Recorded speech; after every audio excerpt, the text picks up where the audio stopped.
नमस्कार, आप देख रहे हैं प्राइम न्यूज और मैं हूं आपके साथ आलोक शुक्ला।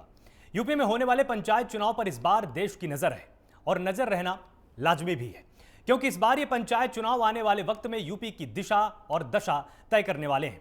ऐसे में पंचायत चुनाव में आरक्षण का रोल भी काफी अहम रहने वाला है, क्योंकि आरक्षण के आधार पर ही पंचायत चुनाव की रणनीति तैयार की जाती है और हाईकोर्ट के आदेश पर नए सिरे से तय किए गए पदों के आरक्षण और आरक्षित सीटों के आवंटन की पहली लिस्ट जारी की जा चुकी है। इसके अलावा बाकी की लिस्ट सोमवार 22 मार्च तक आ जाएगी, जिसके बाद 23 मार्च के अंदर पहली लिस्ट पर दावे और आपत्तियां दाखिल की जा सकेंगी। 24 से 25 मार्च के बीच इन दावों और आपत्तियों का संकलन कर उनका निस्तारण किया जाएगा। इसके साथ ही अंतिम सूची तैयार की जाएगी, जिसके बाद 26 मार्च को इस अंतिम सूची का प्रकाशन किया जाएगा। हाईकोर्ट के आदेश के मुताबिक 2015 को आधार मानकर लिस्ट जारी की गई है। ऐसे में जबकि इससे पहले तैयार की गई लिस्ट 1995 के आधार पर तैयार की गई थी, वहीं बदलाव के बाद जारी हुई लिस्ट के साथ ही चुनावी प्लान और समीकरण बदल चुके हैं। इस बदले हुए समीकरणों के साथ चुनावी मैदान में उतर रहे उम्मीदवारों को आने वाले समय में किन चुनौतियों का सामना करना पड़ेगा और चुनावी समीकरण आने वाले समय में कितना असर दिखाने वाले हैं, सब कुछ समझेंगे अगले 1 घंटे की बहस में। तो आज हम ये जानने की कोशिश करेंगे कि जिस तरह से समीकरण बदले हैं आरक्षण की सूची जारी होने के बाद, उसके बाद पार्टियों की क्या तैयारी है, प्रत्याशियों की क्या तैयारी है और जनता किस तरह से इन बदलावों का स्वागत करने वाली है। नई लिस्ट से कहीं खुशी तो कहीं गम का माहौल जरूर बना है, क्योंकि जो प्रत्याशी लगातार तैयारी कर रहे थे, अपनी दावेदारी को 100% मानकर चल रहे थे, उनका नाम कट सकता है। जो लिस्ट पहले तमाम पार्टियों ने तैयार कर ली थी और कुछ पार्टियों ने जारी भी कर दी थी, उसके बाद उनकी लिस्ट में कहीं ना कहीं बड़ा परिवर्तन, बड़ा फेरबदल देखने को मिलेगा। लिस्ट तैयार और मैदान में अब आर पार होने की बारी है। तो आपको बता दें कि बच गया पंचायत चुनाव का बिगुल, और इस बिगुल में किसकी क्या तैयारी है, इसकी आज हम बात करेंगे। नए आरक्षण से क्या कुछ बदला है, उसके बारे में हम तमाम प्रत्याशियों से यहां पर समझने की कोशिश करेंगे कि आखिर किस तरह से उनके प्रत्याशी यहां पर अपने पक्ष को रखने वाले हैं। तमाम प्रवक्ता हमारे साथ पार्टियों के जुड़े हुए होंगे, उनसे समझेंगे कि आखिर उनकी पार्टी की क्या तैयारी है और वो इस तरह से कैसे स्वागत करने वाले हैं। यूपी में होने वाले पंचायत चुनाव को लेकर जिलों में आरक्षण सूची जारी करने का सिलसिला शुरू हो चुका है। अयोध्या, गोरखपुर, वाराणसी, आगरा, बलिया, गाजियाबाद जिले की आरक्षण सूची जारी हो चुकी है और शाम तक प्रदेश के सभी जिलों की सूची जारी हो जाने का पूरा अनुमान लगाया जा रहा है, क्योंकि क्रमशः सभी जिलों की सूची आ रही है। और बता दें कि हाईकोर्ट द्वारा आरक्षण को लेकर दिए गए बदलाव को खारिज करने के बाद अब जारी होने वाली सूची में आधार वर्ष 2015 को माना गया है। बता दें कि नई आरक्षण सूची जारी होने से कई जिलों में पहले घोषित की गई सूची में आरक्षण पाने वाले उम्मीदवारों को निराशा हाथ लगी है। वहीं कुछ उम्मीदवारों के चेहरे खिल गए हैं। आपको बताएं कि कौन से जिलों में कोई आरक्षण नहीं है, इसमें गोरखपुर का नाम सबसे आगे है, गोंडा का नाम है इसमें। इन जिलों में किसी भी तरह का कोई आरक्षण लागू नहीं किया गया है। तो यहां पर प्रत्याशियों की तस्वीर भी बदली है, चेहरे भी बदले हैं। बिजनौर में भी आरक्षण लागू नहीं होने वाला है। आपको बता दें कि ये वो जिले हैं जहां पर आरक्षण लागू नहीं होगा। और प्रयागराज की बात करें तो यहां पर भी आरक्षण लागू नहीं होगा। उन्नाव की बात करें तो यहां पर भी आरक्षण लागू नहीं होने वाला है। ये उन जिलों की सूची है जहां पर आरक्षण नहीं होने वाला है। मेरठ में भी सामान्य सीट रहने वाली है, यहां पर भी आरक्षण नहीं लागू होगा। तो इससे प्रत्याशियों के चेहरे पर निश्चित रूप से कहीं खुशी तो कहीं गम वाला माहौल बना हुआ है। रामपुर में भी आरक्षण नहीं मिलने वाला। आपको हम बता दें कि समय सारणी क्या होने वाली है इस पूरे के पूरे चुनाव की। लगातार आपकी स्क्रीन पर उन जिलों के नाम हम दे रहे हैं जहां पर जिलों में कोई आरक्षण नहीं है। आपको बताएं कि इसी बीच 17 मार्च को आपको याद होगा कि जिला पंचायत अध्यक्ष पद का आरक्षण और आवंटन जारी हुआ था। क्षेत्र पंचायत प्रमुख का जिलावार आरक्षण चार्ट जारी हुआ। निदेशालय की ओर से विकास खंडवार प्रधानों के पदों का आरक्षण चार्ट तैयार कर जिलों को उपलब्ध कराया गया।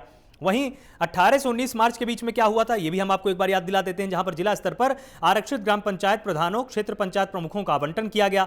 जिला पंचायत, क्षेत्र पंचायत, ग्राम पंचायत, ये जो 3 स्तर हैं, इनके प्रादेशिक निर्वाचन क्षेत्रों के आरक्षण और आवंटन का जिला मजिस्ट्रेट की ओर से प्रस्ताव तैयार करने की यह अवधि थी। अब 20 से 22 मार्च के बीच में क्या होने वाला है, आरक्षित ग्राम पंचायत प्रधानों, क्षेत्र पंचायत प्रमुखों का आवंटन किया जाएगा।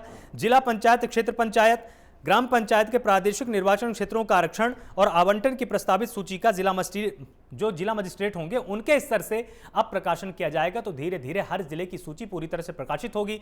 आपको हम बता रहे हैं लगातार स्क्रीन में, अगर आप जिलों का नाम पढ़ पा रहे होंगे तो गाजियाबाद, भदोही, इस तरह के तमाम ऐसे जिले हैं जिनमें कोई भी आरक्षण लागू नहीं किया जाएगा।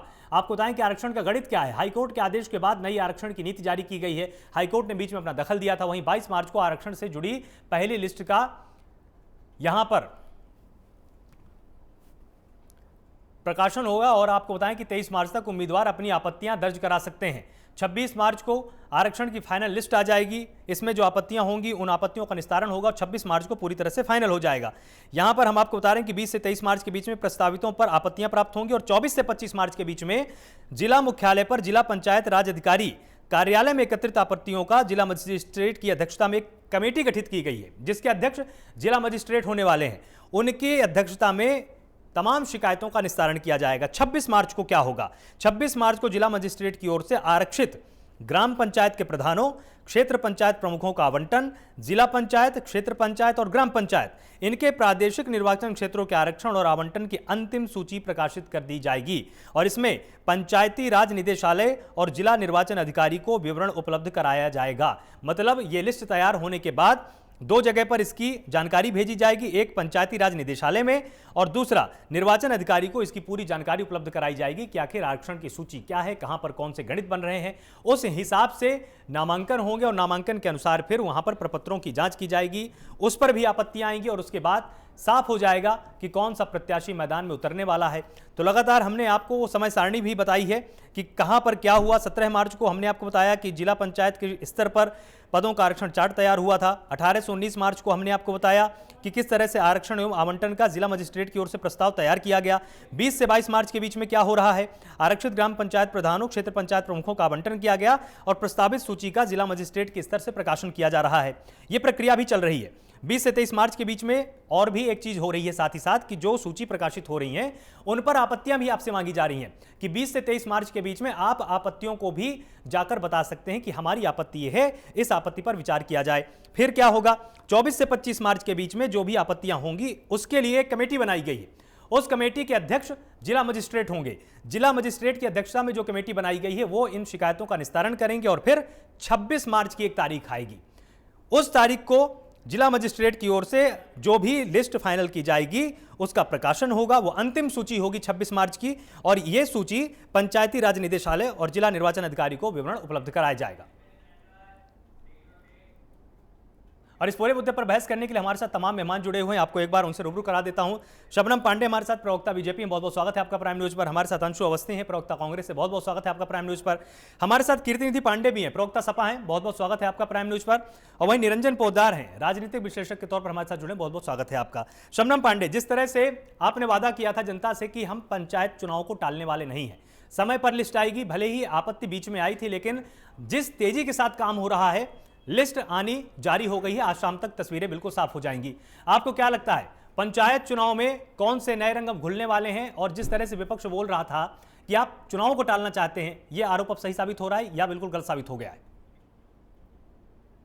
देखिए, विपक्ष का काम है आरोप लगाना, लेकिन चुनाव को टालना हमने नहीं टाला है। चुनाव 26 मई तक हो जाना चाहिए, ये हाईकोर्ट का आदेश है और हाईकोर्ट का आदेश बातों पे उन्होंने आरक्षण सूची को भी बदला है। 2012 को बेस बनाते हुए आरक्षण सूची जारी करने का कहा है और 2-3 दिनों में सारे सूची भी आ जाएंगी और 26 मार्च तक, जैसा कि आपने बताया, सूची कंप्लीट होके लोगों का जो आपत्तियां हैं वो भी कंप्लीट हो जाएंगी और हम पंचायत चुनाव के लिए कमर कस चुके हैं। वैसे तो भारतीय जनता पार्टी लगातार ग्रामीण एरिया में अपने चौपाले किया करती हैं, पर इस समय विशेष तौर पर पंचायत चुनाव को भी नजर में रखते हुए लगातार चौपाले हो रही हैं। हम तमाम सभाओं की और सम्मेलनों को भी करेंगे पंचायत चुनाव के लिए, क्योंकि भारतीय जनता पार्टी ने उत्तर प्रदेश में जो अपनी सरकार बनाई, इन 4 सालों में ग्रामीण क्षेत्र में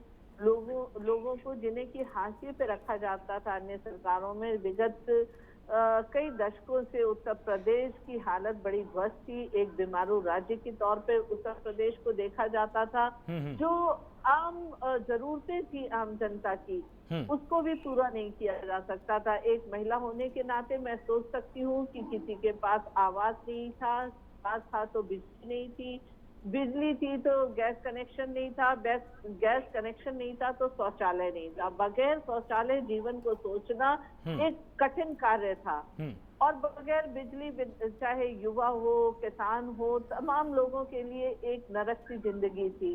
अगर सब कुछ है तो सड़क नहीं हुआ करता था, सड़क को दुरुस्त कराया गया। किसानों को जिस तरीके से हमारी सरकार ने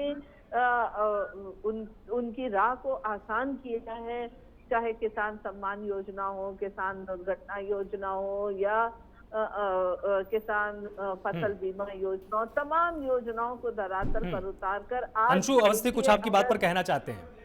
अंशु जी।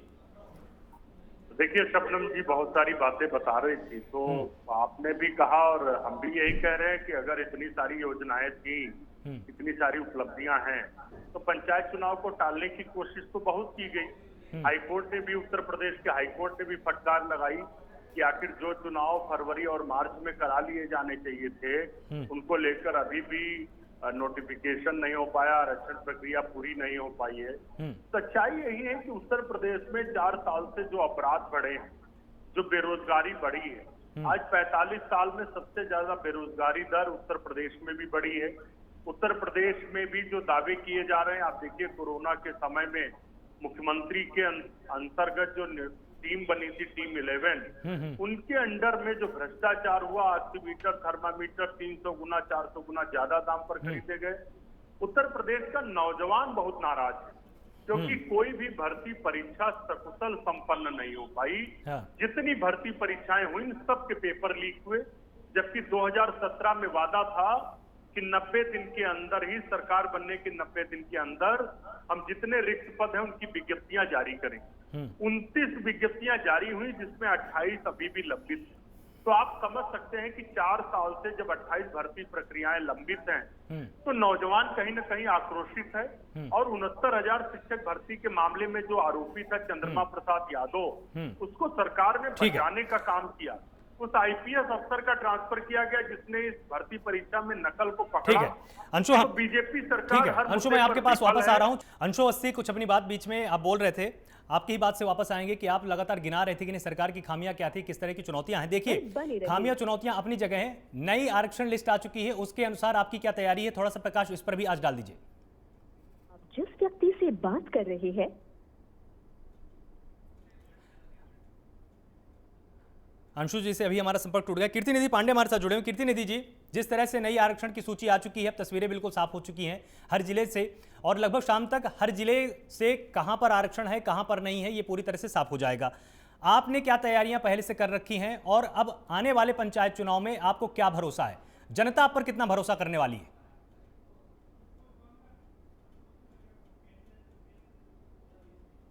लाइन पर बने रही। कीर्ति निधि तक भी हमारी आवाज नहीं जा रही है। निरंजन जी, आप तक मेरी आवाज आ रही है?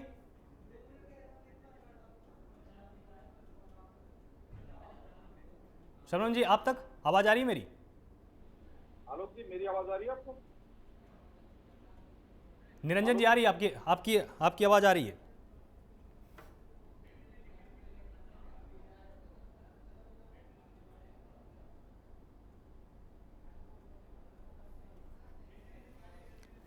कीर्ति निधि पांडे, आप तक मेरी आवाज आ पा रही है?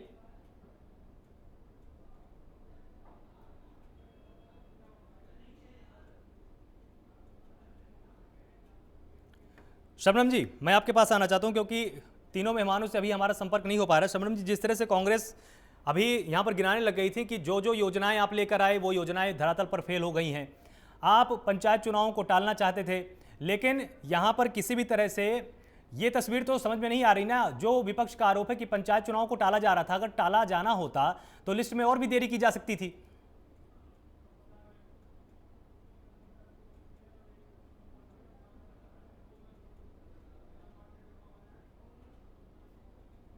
निकाल लेना कहीं ना कहीं सरकार की इस रवैयों को दिखा रहा है कि सरकार कहीं से भी इसको नहीं करना चाहती थी पंचायत चुनाव को। और हमने इतने योजनाएं जो हमारी रही उन सबको हमने बहुत सफल तरीके से धरातल पर उतारा है। देखिए, एक गैस के दाम बढ़ने पर ये हाहाकार मचा रहे थे, पर मैं आपको बताती हूँ हमारी सरकार ने फ्री गैस कनेक्शन दिया लोगों को, ग्रामीण एरिया हो या शहरी एरिया हो। और साथ साथ अगर देखा जाए 2012-13 में जब कांग्रेस की सरकार होती थी तो उस समय गैस आप सिलेंडर एक 1200-1300 रुपए में हम लेते थे और उस पर भी 9 सिलेंडर मिलता था। फ्री गैस कनेक्शन तो जनता सोच भी नहीं सकती थी। हमने फ्री गैस कनेक्शन दिया लोगों को, ये एक बहुत बड़ी हमारी उपलब्धि है। अगर किसानों को देखा जाए तो हमारी सरकार ने, अगर सिर्फ गन्ना किसान की भुगतान का देखा जाए तो हमारी सरकार ने 1.27 लाख करोड़ गन्ना किसानों को भुगतान किया। अगर एमएसपी पे खरीद की देखी जाए तो 378 मैट्रिक टन खाद्यान्न हमारी सरकार ने खरीदा, जो कि एक बहुत बड़ी उपलब्धि है। आज तक किसानों को ऋण तले दबे देखते थे, ऋण माफी की बात होती थी, पर उनको किसी भी तरीके के फंड नहीं दिए जाते थे। हमारी सरकार ने सभी किसानों को 6,000 रुपए सालाना किसान सम्मान योजना के तहत देने का किया। अगर चीनी मिलों की बात देखी जाए तो सपा और बसपा सरकारों ने लगातार चीनी मिलों को बेचकर उत्तर प्रदेश में चीनी मिलों की हालत खस्ता कर दी थी, पर हमारी सरकार ने कोरोना वक्त में भी 20 चीनी मिलों का आधुनिकीकरण करा और विस्तारीकरण करा। रमला, पिपराइच, मुंडेरवा चीनी मिलों को जिस तरीके से आधुनिकीकरण किया और चीनी उत्पादन में आज हम सर्वश्रेष्ठ हैं।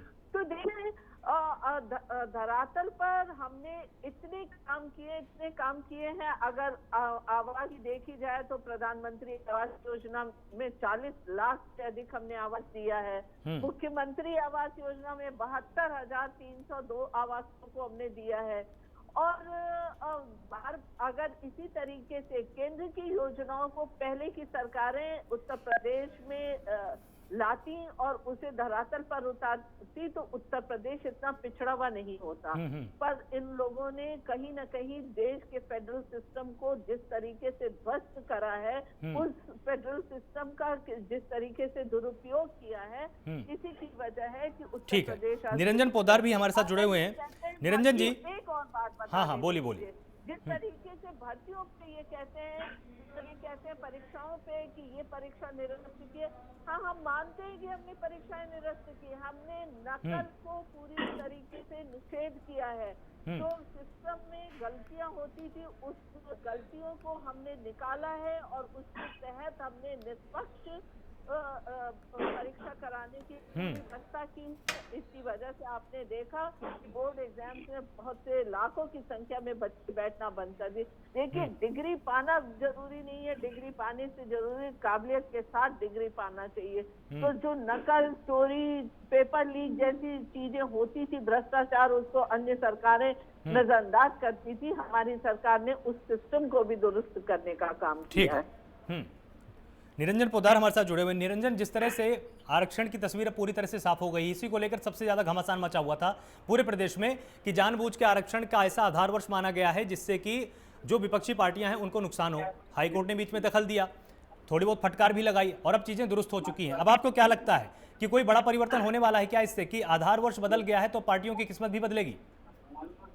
देखिए आलोक जी, निश्चित रूप से इसका कहीं ना कहीं किंचित प्रभाव इसका पड़ेगा, क्योंकि जिस तरीके से जो भारत का जो चुनावी राजनीति है और इसके अंदर जिस तरीके से तैयारी की जाती है, जो भी आदमी चुनाव लड़ता है, चाहे छोटे से छोटा चुनाव लड़े, चाहे बड़ा चुनाव लड़े, चाहे विधानसभा का लड़े, चाहे लोकसभा का लड़े, चुनाव लड़े, चाहे नगर निगम का लड़े, चाहे पंचायत समिति का लड़े, वो जो भी आदमी चुनाव लड़ता है वो चुनाव से काफी समय पहले से वो उसके अंदर सक्रिय हो जाता है और जनता के बीच में अपना वो बनाने की चेष्टा करता है, अपनी भूमिका बनाने की चेष्टा करता है, उनके दुख सुख के अंदर शामिल होता है, उनके कामों में सहयोग करता है, पैसा भी खर्च करता है, समय भी खर्च करता है और वो उसका एक ध्येय होता है कि 2 साल बाद में या 3 साल बाद में मुझे चुनाव लड़ना है। और निश्चित रूप से बहुत लोगों ने इस तरीके से अपनी तैयारी की हुई थी। और अब जिस तरीके से ये जो अभी माननीय कोर्ट का जो एक इसके अंदर समझ लीजिए वो आया और उसके बाद में जिस तरीके से इसके अंदर तब्दीली हुई है इन सूचियों के अंदर, और इस सूचियों के अंदर तब्दीली होने के बाद में जिस तरीके से उलट पुलट होगा, बहुत सारे लोग ऐसे हैं जो तुरता फुर्ती के अंदर अपने आप को चुनाव के अंदर उतारेंगे और बहुत सारे लोग ऐसे हैं जो बहुत समय से अपनी चुनाव की तैयारी कर रहे थे और जहां वो उन्होंने जनता के बीच में अपना एक मुकाम बनाया हुआ था, वो अब इस चुनाव से वंचित रह जाएंगे, कदाचित वंचित रह जाएंगे, तो निश्चित रूप से इसके अंदर देखिए इन चुनावों के ऊपर प्रभाव पड़ने वाला है। इस चीज को कोई भी नकार नहीं सकता। रही बात अभी जैसे भारतीय जनता पार्टी की प्रवक्ता शबनम जी जो कह रही थी, मैं उसको सुन रहा था, आलोक जी उसके ऊपर भी मैं कुछ कहना चाहता हूँ। देखिए ऐसा है कि प्रत्येक चुनाव का अपना एक सिस्टम होता है। जो छोटे से छोटा जो चुनाव होता है, यानी कि पंचायत समिति का जो चुनाव होता है या प्रधानी का चुनाव होता है या जिला पंचायत का चुनाव होता है, हर एक चुनाव की अपनी एक भूमिका होती है और जितना छोटा चुनाव होता है वो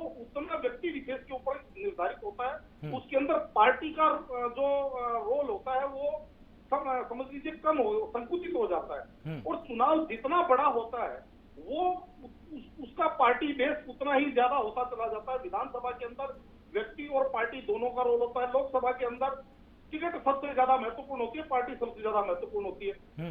और आज भारतीय जनता पार्टी का जो मैं देख रहा हूं, देखिए इनका शीर्ष नेतृत्व चाहे केंद्र का हो चाहे राज्य का हो, योगी जी हो, बहुत अच्छा उनका कार्य जो इनका बेदाग काम चल रहा है इनका।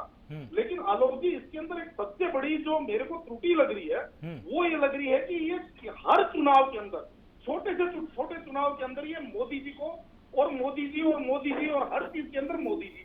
अरे भैया मोदी जी आपके एक तुरुप का इक्का है, तो तुरुप का इक्का तो एनी टाइम नहीं चला जाता है ना। बाकी की जो 12 पत्ते जो आपके पास है उनका भी तो अपना एक रोल बनाना पड़ेगा आपको।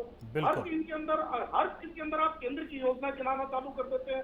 अब जो ये लोकल बॉडी के चुनाव हो रहे हैं इसके अंदर भी अगर आप केंद्र की योजना चुनाव गिनाना चालू करेंगे तो कहीं भी जनता के अंदर इसका समझ लीजिए मेरे हिसाब से कोई बहुत विशेष पॉजिटिव इफेक्ट इसका नहीं आएगा।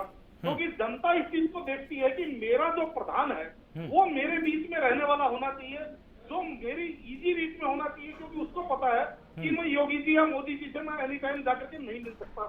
और तीसरी और सबसे बड़ी जो भारतीय जनता पार्टी की जो कमी मैं महसूस कर रहा हूँ वो ये कर रहा हूँ कि ये रिकॉल अभी ये नहीं कर पा रहे हैं। जो कार्य ये कर रहे हैं, जो योजनाएं बना रहे हैं, ये इस चीज को नहीं देख पा रहे हैं कि योजना एक्चुअल धरातल पे कितनी उतरी, और अगर वो धरातल पे पूर्ण रूप से नहीं उतर पाई तो उसके पीछे कारण क्या है, उसके पीछे कहीं ना कहीं कौन सी मशीनरी फेल्योर है या मशीनरी का कौन सा टूल फेल्योर है।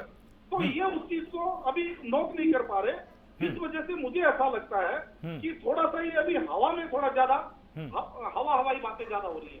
आरक्षण की तस्वीर पूरी तरह से साफ हो चुकी है। समाजवादी पार्टी की क्या तैयारियां हैं, किस तरह की रणनीति है, और क्या आपके पास प्रत्याशी हैं जो अब इस नई आरक्षण की सूची के अनुसार भी मैदान में उतरेंगे और जीतकर आपको बहुत आगे लेकर जाएंगे? देखिए आलोक जी, समाजवादी पार्टी के कार्यकर्ताओं की कमी नहीं, और समाजवादी पार्टी के पास हर जात, हर धर्म, हर मजहब के लोग हैं। और आरक्षण जो बदला है उसका असर है कि 60% सीटों पे आरक्षण रोटेट बदल गया। जहां शेड्यूल कास्ट था वहां जनरल हो गया, जहां जनरल था वहां बैकवर्ड हो गया। इसलिए 60% सीटें वर्तमान के आरक्षण से रजिस्टर हो गई। और उस नए संस्करण, नए आरक्षण के अनुसार भी समाजवादी पार्टी पूरी तरीके से तैयार है। और समाजवादी पार्टी के नेता, हम सब के नेता आदरणीय अखिलेश यादव जी ने कहा है कि हर जिले की कमेटी जिला अध्यक्ष के नेतृत्व में पूरे जिला पंचायत से लगाए प्रधान बीडीसी का चुनाव लड़ने का काम करेगा। हर जगह सुयोग्य उम्मीदवार लड़ाने का काम होगा, जो बेहतर हो, जिसकी छवि बेहतर हो, जो आम जनता के लिए संघर्ष करता हो। और समाजवादी पार्टी हर जिले स्तर पे कमेटी तय करके और जिला पंचायत सदस्य, क्षेत्र पंचायत सदस्य, और प्रयास करेगी कि गांव में बेहतर प्रधान भी चुने जाए। और मैं आज के डिबेट को शुरू में सुन रहा था, भारतीय जनता पार्टी की प्रवक्ता ने बहुत सारी उपलब्धियां बताई, लेकिन ये बताना भूल गई कि गैस फ्री में तो दिया गया, लेकिन गैस के दाम 500 रुपए बढ़ गए 5 साल की सरकार में। ये बताना भूल गई कि 65 रुपए का पेट्रोल 95 रुपए 90 रुपए बिक रहा है। ये बताना भूल गई कि 55 रुपए का डीजल आज 85 रुपए में बिक रहा है। महंगाई लगातार बढ़ रही है, महंगाई से लोग परेशान हैं। और 3 महीने से ज्यादा हो गया जो किसान लगातार अपने हक के लिए आंदोलन कर रहा है। उसने छोटे छोटे नजारे उत्तर प्रदेश से लेकर के देश के तमाम हिस्सों में बीजेपी के नेताओं को दिखाने का काम किया। मथुरा के अंदर जिस तरीके से बीजेपी के पूर्व सांसद को ग्रामीणों ने खदेड़ लिया। इस तरीके से हरियाणा के तमाम जनपदों में बीजेपी नेताओं को खदेड़ा जा रहा, इस तरीके से उत्तर प्रदेश के तमाम जनपदों में ग्रामीण खदेड़ रहे हैं, किसान खदेड़ रहा है बीजेपी के कार्यकर्ताओं को। ये चुनाव, आने वाला चुनाव तय कर लेगा भारतीय जनता पार्टी का भविष्य। न तो मोदी फैक्टर चलेगा, न योगी फैक्टर चलेगा उत्तर प्रदेश का। बिल्कुल, तो आपकी नजर में बिल्कुल साफ है कि आप सरकार को जाकर घेरने वाले हैं। अंशु अवस्थी, आप बीच में कुछ कहना चाह रहे थे, जब बीजेपी की प्रवक्ता अपनी बात रख रही थी, आपको कुछ चीजों पर आपत्तियां थी, आप अपनी बात पूरी कर सकते हैं।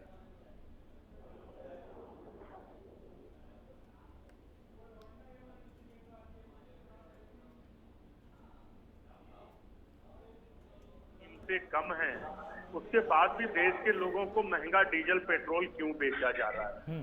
क्योंकि कहीं ना कहीं उत्तर प्रदेश सहित पूरे देश में 60% लोग किसान पृष्ठभूमि से हैं और सभी को पेट्रोल और डीजल की आवश्यकता पड़ती है। भारत सरकार 20 लाख करोड़ रुपए कमा चुकी है डीजल पेट्रोल से। यदि थोड़ा सा इन्होंने सस्ता किया होता, उससे देश के आम आदमी को फायदा होता। तो ग्रामीण पृष्ठभूमि में, जिला पंचायत पृष्ठभूमि में भी वोट करने वाले लोग वही हैं। और आज भारतीय जनता पार्टी उत्तर प्रदेश में ये घोषणा की थी इन्होंने कि अपने बैनर पे चुनाव लड़ाएंगे, अपने सिंबल पे लड़ाएंगे। इन्होंने अपने निर्णय को वापस ले लिया है। इससे ये पता चलता है कि भारतीय जनता पार्टी अंदर से डरी हुई है। उनको पता है कि ये चुनाव ईवीएम से नहीं हो रहा है, ये चुनाव बैलेट से हो रहा है। इसमें आप जनता की आवाज छिपा नहीं पाओगे, बदल नहीं पाओगे। जनता बहुत नाराज है। इन्होंने कहा था किसानों का कर्जा हम माफ करेंगे। आप याद करिए, 36,000 करोड़ के बड़े बड़े दावे किए गए, लेकिन 1 रुपया, 2 रुपया, 3 रुपया माफ करने के लिए करोड़ों रुपए प्रोग्राम आयोजित करने में लगाया गया। उत्तर प्रदेश में बहन बेटियों के साथ जिस तरीके से अत्याचार हुआ और सरकार सिर्फ बलात्कारियों को बचाती रही, ये प्रत्येक जनमानस में है। उत्तर प्रदेश में ब्राह्मणों को विशेष तौर से निशाना बनाया गया भाजपा की सरकार में। मैं जातिवादी बात नहीं करता हूं, लेकिन विशेष तौर से उत्तर प्रदेश में ब्राह्मणों को निशाना बनाया गया है। कोई दिन नहीं जाता जब उत्तर प्रदेश में ब्राह्मण और दलित की हत्या न होती हो, उनके साथ घटनाएं न होती। तो सरकार जातिवादी मानसिकता से ग्रसित है। सिर्फ और सिर्फ ये हिंदू मुसलमान कर सकते हैं। विकास को लेकर इनके पास कोई भी नीति नहीं है, नियत नहीं है। चाहे देश का प्रधानमंत्री हो, चाहे उत्तर प्रदेश के मुख्यमंत्री हो, उत्तर प्रदेश में अपराध रोक पाने में ये अक्षम। तो आपको लगता है कि जिस तरह के मुद्दे आप गिनाना चाहते हैं, जब हम जनता के बीच में आप जाएंगे, तो अगर आप ब्राह्मणों के मुद्दे को उठाएंगे, आप उनके ऊपर हो रहे अपराधों के मुद्दे को उठाएंगे, तो इससे आपको निश्चित रूप से लाभ पहुंचेगा पंचायत चुनाव में? देखिए, कांग्रेस पार्टी कभी मुद्दों को लाभ और हानि के अनुसार नहीं उठाती। ये काम भारतीय जनता पार्टी का है। लेकिन ये सच्चाई है कि उत्तर प्रदेश में ब्राह्मणों को निशाना बनाया जा रहा है। अगर कोई ब्राह्मण है तो उसका घर खोद दीजिए, उसका घर गिरा दीजिए।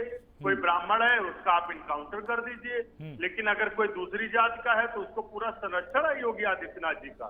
उत्तर प्रदेश में कांग्रेस पार्टी ही अब विकल्प बची है। आदरणीय श्रीमती प्रियंका गांधी जी, हमारे प्रदेश अध्यक्ष श्री अजय कुमार लल्लू जी लगातार बूथ वर्कर के कार्यकर्ता से मिल रहे हैं, उनसे बातचीत कर रहे हैं। क्षेत्रीय मुद्दे क्या होने चाहिए उनको लेकर उनकी राय ले रहे हैं। और आप देखिएगा, इन पंचायत चुनाव में कांग्रेस पार्टी एक मजबूत ताकतवर पार्टी बनकर उभरेगी और 2022 में इसकी बुनियाद खड़ी हो रही। 2022 में श्री प्रियंका गांधी जी के नेतृत्व में कांग्रेस पार्टी ही विकल्प है, क्योंकि पिछले 30 साल में सभी सरकारों को सभी ने देख लिया है। पूरे देश को, प्रदेश के जनमानस को इस बात को समझ आ गया, चाहे वो किसान हो, नौजवान हो। आप ये बात बोल तो रहे हैं, चलिए ठीक है, आपकी बात मान ली कि पिछले 30 सालों में अंशु अवस्थी, ये बात समझ में आ गई है कि कांग्रेस आप ये बात बोल तो रहे हैं कि कर सकती है। अंशु अवस्थी, आप ये बात बोल तो रहे हैं कि नहीं, 30 सालों में हर किसी को देख लिया है, लेकिन आपने पूरे के पूरे अपने वक्तव्य में आपने जितनी भी अपनी बात रखी,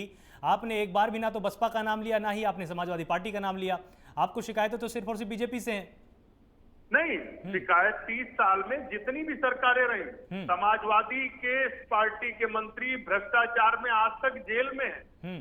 बहुजन समाज पार्टी ने उत्तर प्रदेश को चूसने का काम किया। ठीक। बहुजन समाज पार्टी ने राजनीति में जिस तरीके से अर्थतंत्र को बढ़ाने का काम किया, उसको कहीं न कहीं पूरे राजनीतिक समावेश को धक्का लगाया। और भारतीय जनता पार्टी जो तानाशाही कर रही, मैं फिर से कह रहा हूं, आज से 30 साल पहले जो बुनियाद कांग्रेस पार्टी ने विकास की रखी थी, उत्तर प्रदेश का विकास दर आप सब देख लीजिए क्या था और आज क्या है। आज उत्तर प्रदेश के नौजवान को बाहर नौकरी करने जाना पड़ता है। आज जो क्षेत्रीय इंडस्ट्रियल एरिया कांग्रेस पार्टी ने खोले थे, जो इंडस्ट्री का जाल बिछाया था, शुगर मिल का जाल बिछाया था, सपा और बसपा ने तो उनको बेचने का काम किया है। समाजवादी सरकार में बिल्कुल जातिवादी तरीके से काम हुआ। कांग्रेस पार्टी सिर्फ विकास पर काम करती है। भारतीय जनता पार्टी के अक्षम मुख्यमंत्री की वजह से उत्तर प्रदेश में आज भी शिक्षकों की भारी कमी है। आज भी उत्तर प्रदेश में 2015 से कोई लेखपाल भर्ती नहीं हुई। इन्होंने कहा हम शिक्षा मित्रों और अनुदेशकों को बड़ा मानदेय देंगे, शिक्षा मित्रों को स्थायी समायोजन करेंगे। प्रधानमंत्री जी ने 2017 में चंदौली की जनसभा में बोला था, आज तक हजारों शिक्षा मित्र परिवार अनाथ हो गए। आज तक हजारों शिक्षा मित्र परिवार अनाथ हो गए, लेकिन कोई भी भारतीय जनता पार्टी की तरफ से ठोस काम नहीं हुआ। शबनम जी मैं आ रहा हूँ आपके पास आऊँ। एक सेकंड, कीर्ति जी कुछ अपनी बात रखना चाह रहे हैं। आपको देंगे कीर्ति जी। अनुदेशकों को कहा गया, मुख्यमंत्री के ट्विटर हैंडल से ट्वीट हो गया कि हम बड़ा मानदेय देंगे। आज तक अनुदेशक बेचारा सड़क पर संघर्ष कर रहा है। कीर्ति पांडे, आप क्या बात अपनी यहाँ पर रखना चाह रहे हैं? कोई भी ठोस काम नहीं हुआ। ये झूठ बोलने वाले लोग हैं बीजेपी। अंशु जी एक सेकंड, अंशु जी एक सेकंड। हाँ कीर्ति, कांग्रेस पार्टी के भ्रष्टाचार के कारण ही अन्ना हजारे जैसे समाजसेवी जब धरना आंदोलन करने लगे, उसके बाद मोदी साहब की नेतृत्व में सरकार बनी। एक कांग्रेस के भ्रष्टाचार की देन थी और यही कारण है कि कांग्रेस पार्टी मुगालते में है। इसीलिए आज पूरे देश से परिदृश्य धीरे धीरे गायब हो रही है। बंगाल के अंदर चुनाव हो रहा है, जहाँ मुख्य विपक्षी दल कांग्रेस को होना चाहिए, वहाँ वो गायब है, कम्युनिस्ट गायब है। नहीं लगे हुए तो वो है ना, वहां पर कम्युनिस्ट पार्टी के साथ तो है ना लगे हुए, ऐसा तो आप नहीं बोल सकते। लगे हुए ये हमेशा पीछे लगेंगे। बिहार के अंदर राजद के पीछे, कभी समाजवादी पार्टी के पीछे, कभी कम्युनिस्ट के पीछे, कभी तृणमूल कांग्रेस के पीछे, ये पीछे ही चलेंगे। जब ये शिवसेना से भी दोस्ती कर लिए तो ये पीछे चलने वाले लोग हैं। इनको आगे नहीं आना है, न अब आना है, न तब आना है, न कभी आना। ये कांग्रेस पार्टी सिर्फ पीछे चलने वाली पार्टी बन गई है। राहुल गांधी और प्रियंका गांधी और सोनिया गांधी की नेतृत्व में। अंशु जी मैं आपके पास आ रहा हूं। बीच में शबनम पांडे अपनी कुछ बात रखना चाह रही थी। लगातार कांग्रेस का ये आरोप है आप पर कि बीजेपी ने विकास के कोई काम नहीं किए हैं, 30 सालों में कुछ भी विकास नहीं हुआ है। अंशु मैं आपके पास आ रहा हूं, मैं आपके पास आ रहा हूं। एक सेकंड शबनम जी के पास एक बार चलते हैं, उनकी भी एक बार राय यहाँ पर आ जाए। आपने जितने आरोप लगाए हैं उनके जवाब भी तो उनसे लेने हैं ना। शबनम जी, इनका आरोप यह है कि जो भी विकास हुआ है उत्तर प्रदेश में वो तो स्वाभाविक था, ना तो बसपा ने किया, ना ही समाजवादी पार्टी ने किया, ना ही आपने किया है। जो हो रहा है वो समय की गति के अनुसार हो रहा है, और जो आप दावे कर रहे हैं वो सारे दावे झूठे हैं। जो आप योजनाएं लेकर आए हैं वो सिर्फ और सिर्फ कागजों में है। इन आरोपों का आप इनको जवाब दीजिए। देखिए, जिस तरीके के ये आरोप लगा रहे हैं और जिस तरीके के माहौल में ये जी रहे हैं, वो चुनाव इन्हें हर बार अपना जो रिजल्ट दिखाता है इनकी आंखें खोलने वाली है। ये तो बार बार देश को, प्रदेश को जाति धर्म में बांटने का और अब तो क्षेत्र में भी बांटने का काम कर दिया है कि अमेठी की जिस तरीके से उन्होंने बयानबाजी की राहुल जी ने, अब तो देश को क्षेत्र में भी बांटने का काम कर दिया है। आज जो 4 साल में हमारी सरकार में विपक्षी बेहाल है, उसका नजारा आप विपक्षियों के बयान से देख सकते हैं। क्योंकि जिस तरीके से हमने माफियाओं को खत्म किया, आज ये ब्राह्मण पे अत्याचार कह रहे हैं, लेकिन इनको ये नहीं दिखता है जो ब्राह्मण माफिया की ये तरफदारी कर रहे हैं वो ब्राह्मणों को भी तो मारता होगा, अन्य जाति धर्म के लोगों को, पर ये आम जनता के साथ कभी नहीं खड़े होते।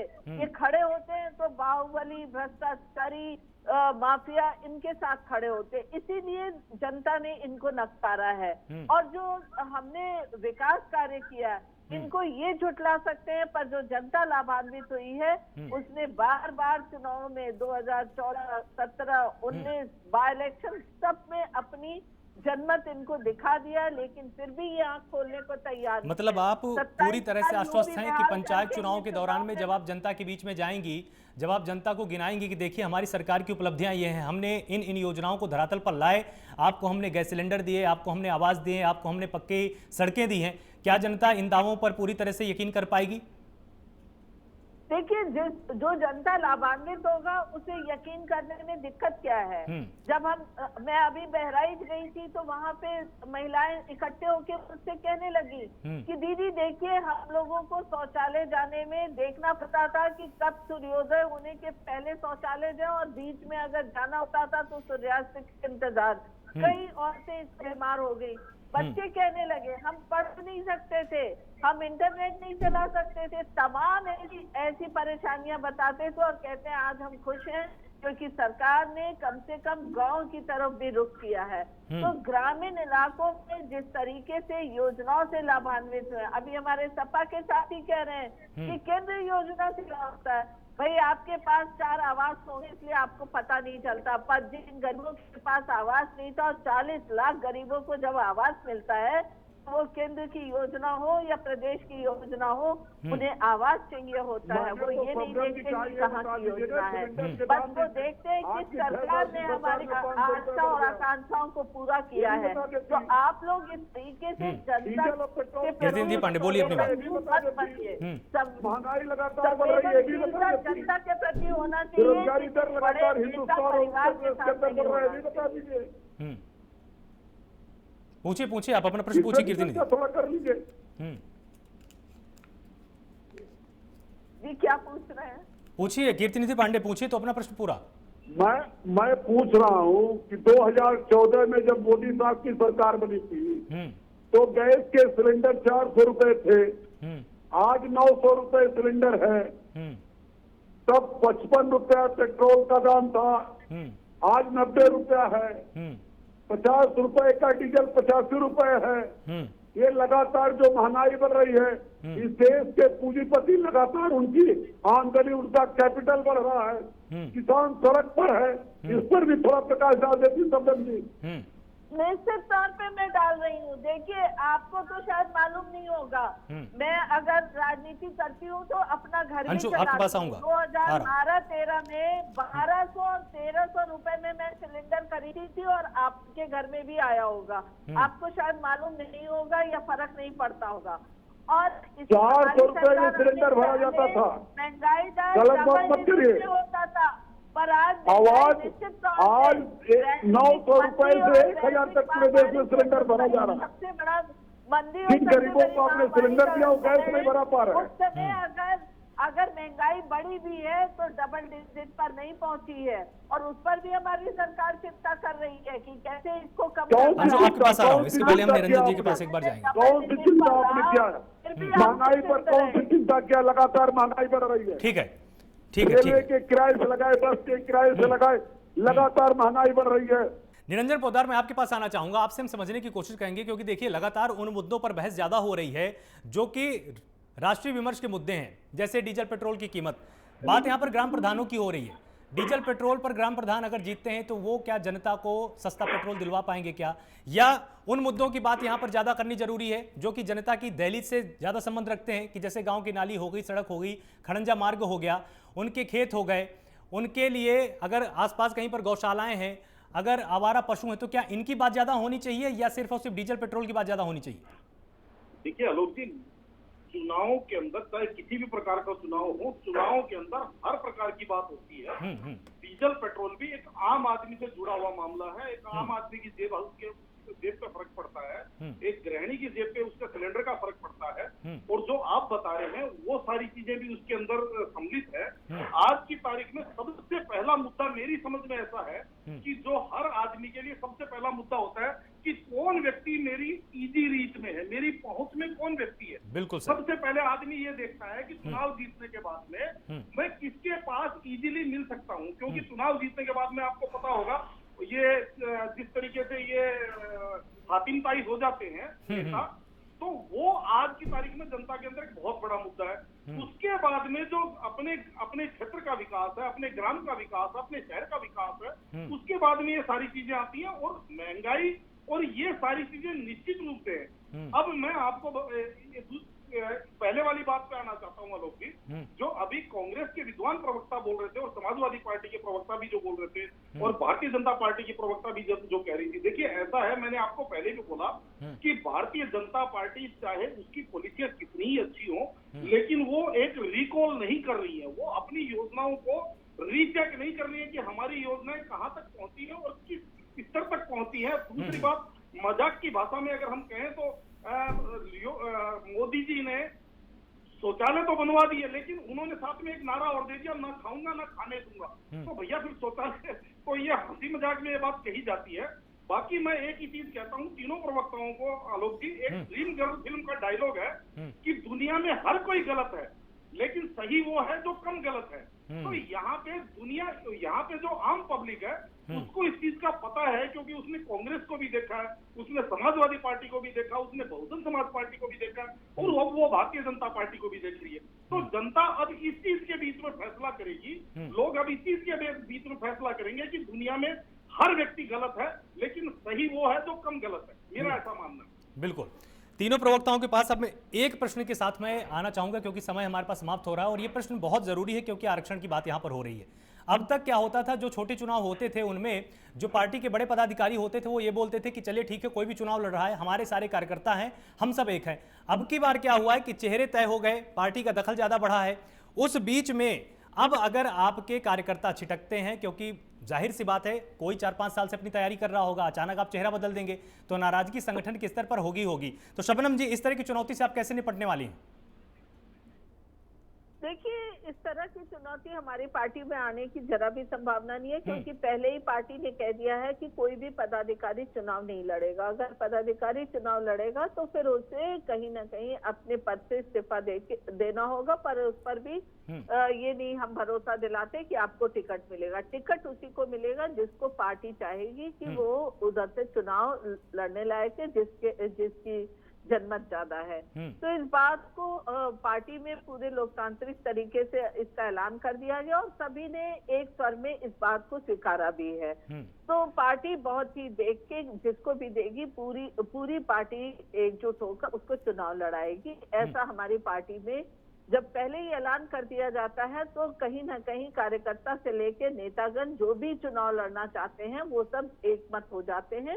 अब पार्टी जिसका भी निर्णय करेगी उसको सभी कार्यकर्ता स्वीकार करेंगे। ये जरूर है कि पहले से बहुत से लोग चुनाव की तैयारी करते हैं और ऐसा हर चुनाव में होता है, लेकिन जब अगर पार्टी इस बात को साफ कर देती है कि हम निष्पक्ष ढंग से प्रत्याशी का चुनाव करेंगे तो कार्यकर्ता पार्टी पे पूरा भरोसा करती है। और हमारी पार्टी में आपने देखा भी होगा कि चाहे आप कितना भी कहीं भी हाथ जोड़े या कुछ भी करें, लेकिन निष्पक्षता के साथ जो भी कर्मठ कार्यकर्ता है उसको कहीं ना कहीं स्थान दे दिया जाता है। तो चुनाव भी इसी तरीके से होगा। ठीक है। कीर्तिनिधि पांडे, अगर इस तरह की चुनौती आपकी पार्टी में आती है तब आप इसके लिए कितने तैयार हैं?